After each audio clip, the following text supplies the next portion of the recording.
In geometry, we first study the trigonometry of right triangles. In a right triangle, if you label one of the angles theta, and theta is the Greek letter that we use to represent angle measurements in trigonometry, we call the side opposite angle theta opposite. The other leg of the right triangle is called the adjacent side. And then the longest side, or the side opposite the right angle, is called the hypotenuse.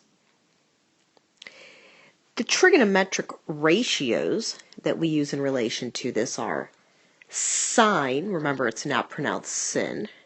The sine of an angle is the side opposite divided by the hypotenuse. The cosine of an angle was the side adjacent divided by the hypotenuse. And the tangent of the angle was the side opposite divided by the side adjacent. And we had a little mnemonic for remembering these trig functions. It was SOHCAHTOA. SOHCAHTOA means sine opposite over hypotenuse, cosine adjacent over hypotenuse, tangent opposite over adjacent.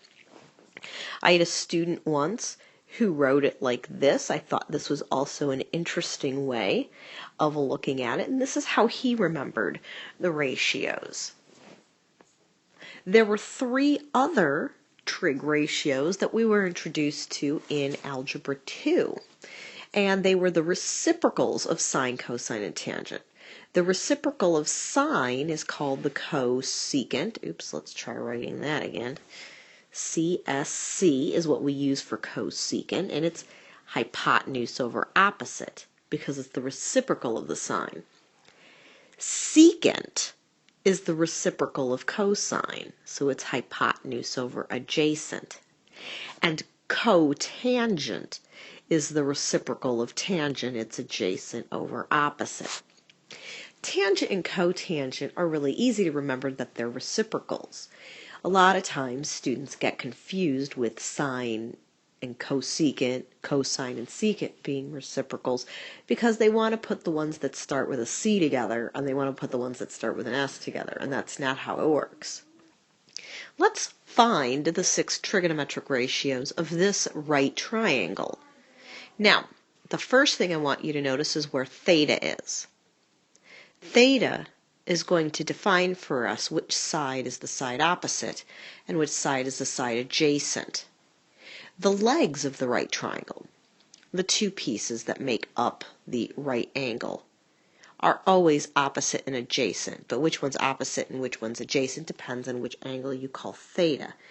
I just realized I want to flip something, so give me 1 second. I want this to be 1 and this to be 2. Sorry about that. Okay, so this is what I do. First I put a tick mark on theta. Here are the legs of the right triangle, because the legs are the pieces that make up the right angle. This is the side opposite, so this must be adjacent, and this is the hypotenuse. I like to physically label the 3 sides of the right triangle, so it makes it easier for me when I find the 6 trig ratios. So now, the sine of theta is opposite over hypotenuse. The cosine is adjacent over hypotenuse, and the tangent is opposite over adjacent. I always start with the 3 trig functions that I learned in geometry, and then I go to their reciprocals because now, the cosecant of theta is just the reciprocal of sine. The secant of theta is just the reciprocal of cosine, and the reciprocal of tangent is cotangent. I want you to notice that in these answers you'll see some radicals in the denominator of a fraction, but you were taught to do something called rationalizing the denominator. That meant getting rid of radicals in the denominator of a fraction. The College Board, who are the people who write the advanced placement tests, accept answers with radicals in the denominator of a fraction as long as the answers are correct. Therefore, I will as well. If the cosine of alpha, that is the Greek letter alpha, equals 3/4. Sketch a right triangle with an acute angle alpha, and find the other 5 trigonometric ratios of alpha. Well, I'm going to start by drawing a right triangle. And remember, an acute angle is one whose angle measurement is less than 90, so it really doesn't matter which one I pick. I can pick this angle up here and call it alpha. If I call that angle alpha, and the cosine is defined to be the adjacent side over the hypotenuse. Well, here's the hypotenuse, right? That's a 4. So which side is adjacent? Well, here are your 2 legs. One of them is opposite, one of them is adjacent. This is the adjacent side. In order to find the other 5 trigonometric ratios, I'm going to need to know what the side opposite is. How do I find it? Remember the Pythagorean theorem. The Pythagorean theorem is leg 1 squared plus leg 2 squared equals the hypotenuse squared. So I know one of the legs is 3. I don't know what the other one is, so I'll call it x. And I know the hypotenuse is 4. So 9 plus x squared is equal to 16. X squared is equal to 7, so x must be the square root of 7. So now I know all 3 sides. This is opposite, adjacent, hypotenuse. The other thing is, if I know what the cosine of alpha is, I also know its reciprocal, which is secant. Well, now I can find the sine of alpha. The sine is opposite over hypotenuse.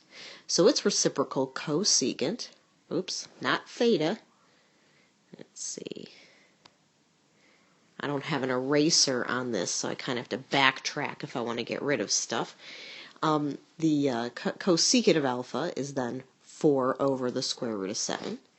The tangent of alpha is the opposite over the adjacent. And then here's the cotangent of alpha. In geometry and algebra 2, we also talked about 3 special angles that come from 2 different special right triangles. They are your 30, 60, 90 triangle and your 45, 45, 90 triangle. What we learned in geometry in algebra 2 was that we call the side opposite the 30 degrees x, the side opposite 60 x the square root of 3, and the hypotenuse 2x. And then in the 45, 45, 90 triangle, the legs are both x, and the hypotenuse is x the square root of 2. You need to have those memorized, because they don't give them to you on the ACT. Well, it turns out that those x's are negligible. So we really can just pretend like it's, let's go back, oops, 1 square root of 3, 2, and 1, 1, the square root of 2. And then we can use that to fill out this little chart here. Let's start with the 30-degree angle. Here's a 30-degree angle. In radians, the 30-degree angle was pi over 6. So remember that it doesn't matter if I ask you to find the trig ratio of 30 degrees or the trig ratios of pi over 6. They're the same answers. Sine is opposite over hypotenuse. Cosine is adjacent over hypotenuse. Tangent is opposite over adjacent. And then the next 3 are just the reciprocals. So cosecant is 2 over 1. Secant is 2 over the square root of 3. Tangent is the square root of 3 over 1. If I now look at 60 degrees instead, I'll put it down here, which is pi over 3, it changes which side is opposite and which side is adjacent. So the sine opposite over hypotenuse, the side opposite 60 is the square root of 3 over the hypotenuse. Cosine is the adjacent over the hypotenuse. Tangent is opposite over adjacent. And then the other 3 are just the reciprocal. So cosecant's the reciprocal of sine. Secant's the reciprocal of cosine. Cotangent is the reciprocal of tangent. Now let's go look at the 45-degree angle. And it doesn't matter which one you pick, because either one will give you all the same answers. 45 degrees is pi over 4. So sine is opposite over hypotenuse, cosine is adjacent over hypotenuse, tangent is opposite over adjacent, and cosecant's the reciprocal of sine, secant is the reciprocal of cosine, cotangent is the reciprocal of tangent. And those are our special right triangles, and we need to memorize them because any angle in the unit circle whose reference angle is 30, 45, or 60 will have all these same answers that you already see in the chart. The only difference is they may be positive or negative, depending on which quadrant they're in. I want to solve triangle ABC. In trigonometry, when we ask you to solve a triangle, we're asking you to identify all three sides and all three angles of the triangle. And this is going to become very important in a little while when we talk about triangles that are not right triangles.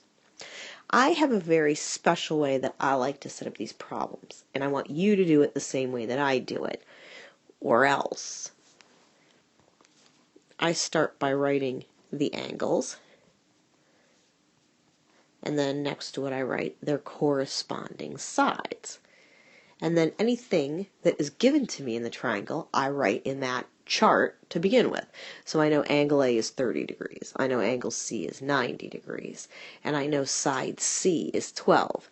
How do I know that that was side C other than the fact that I labeled A and B? Side C is opposite angle C. So, what can I find out? Well, let's start with angle B. Remember, in a triangle, the three angles inside are always going to add up to 180. So if you know two of the three angles, then you can just find the third one by subtracting the other two from 180. And you're going to find out the other side is the other angle 60, which is fine because you probably already figured out it was a 30, 60, 90 triangle. But what if it wasn't? Here's another way of figuring it out. All right, now I need to find sides A and B. I need to come up with some way of doing this. Well, how about I start with side A? I want you to notice that I'm given angle 30, so I'll use angle 30 as my angle of reference. So this is the side opposite. And I was given the hypotenuse. Which trig function uses opposite and hypotenuse? Well, that's the sine. I know that the sine of 30 degrees is going to equal opposite over hypotenuse. Well, this is easy now. I can just find A by doing 12 times the sine of 30 degrees. Well, what's the sine of 30 degrees? We said the sine of 30 degrees was 1/2, so 12 times 1/2 is 6. To find side B, you have two choices. Your two choices are, it is a right triangle, so you could use the Pythagorean theorem to find the missing side, because I know that 6 squared plus b squared is going to equal 12 squared. Or, the other way of doing it is setting up a trig ratio. Since this is the side adjacent, and I was given the hypotenuse, I could use the cosine of 30 degrees is equal to adjacent over hypotenuse. Again, that's not the only way of doing it. I could have also done the tangent of 30 degrees is equal to 6 over b, because I had already found out that side A was 6. And you still get the same answer no matter which way you decided to do it. I'm going to do it this way. So b is 12 times the cosine of 60. Sorry, not the cosine of 60, the cosine of 30, sorry. And we already know from the chart on the previous page that the cosine of 30 is square root of 3 over 2. And since I'm running out of space, 12 times the square root of 3 over 2 is just going to be 6 the square root of 3. Now let's do an application problem, because it's great that we're reviewing trigonometry, but really what we want to be able to do is use trigonometry to do application problems. A giant redwood tree casts a shadow 532 feet long. Find the height of the tree if the angle of elevation of the sun is 25.7 degrees. Well, it usually helps if we make a little picture to go along with this. Here's the tree. Let's make it look like a little Christmas tree. Yeah, it's a big Christmas tree. Let's make it a little bit smaller. How's that? There we go. There's the tree. And I don't know how high the tree is, so we'll call it H. That's going to be the height of the tree. A tree casts a shadow that's 532 feet long. Well, here's going to be the shadow that's 532 feet long. Well, if it's casting a shadow, that must mean that the sun is over here somewhere. The angle of elevation of the sun is 25.7 degrees. That means this angle down here is 25.7 degrees. Well, now that I've drawn a picture, what trig function can I use to find the height of the tree? Well, I know I want to find the side opposite the angle that I was given, and I know the side adjacent the angle I was given. The trig function that uses opposite and adjacent is tangent. So the tangent of 25.7 degrees is going to equal opposite over adjacent. And then I just solve that for h. So the height of the tree is going to be 532 times the tangent of 25.7. And I'm going to use my calculator to evaluate the tangent of 25.7. Remember, for this particular problem, since the angle was given to us in degrees, you need to be in degree mode on your calculator. And the calculator will give you an answer that is approximately 256 feet high. Which makes sense. Giant redwoods, which you often find in California, get very, very large. From a point on the ground, 500 feet from the base of a building,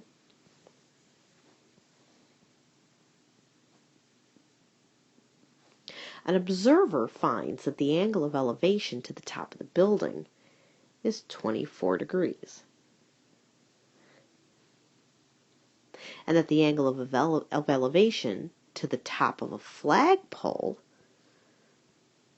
atop the building is 27 degrees. Let's draw it like that.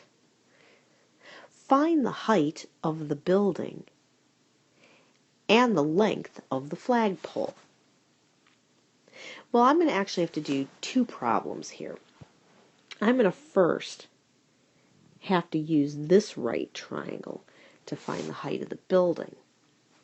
Let me take that triangle out of the picture here for a minute. This is 24 degrees to the top of the building.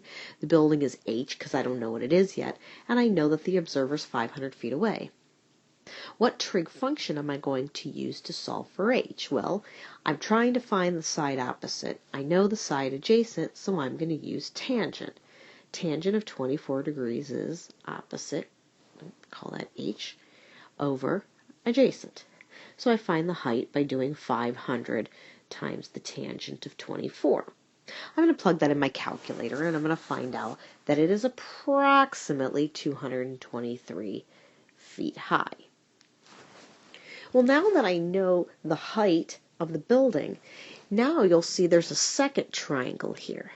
And that second triangle, I'm going to find the length from the ground to the top of the flagpole. Since I haven't talked about non-right triangles yet, I'm going to need to use a right triangle to find this height. And then we'll subtract the two heights, and that will give me the height of the flagpole. So in this second right triangle to the top of the flagpole, the observer is still 500 feet away, but this time the angle of elevation is 27 degrees. And now you'll notice we're going to use the same trig function in order to find the height. The height, or we're going to use tangent because we want to find the side opposite and we know the side adjacent of 27 degrees is equal to opposite over adjacent. So the height is going to be 500 times the tangent of 27 degrees, which is going to be approximately 255 feet. Well, that's great. I know the height of the building, and I know the height of the building plus the flagpole. In order to find the height of the flagpole, I'm going to have to do 255 minus 223, which is going to be 32 feet. So the flagpole is 32 feet, and the height of the building is 223 feet.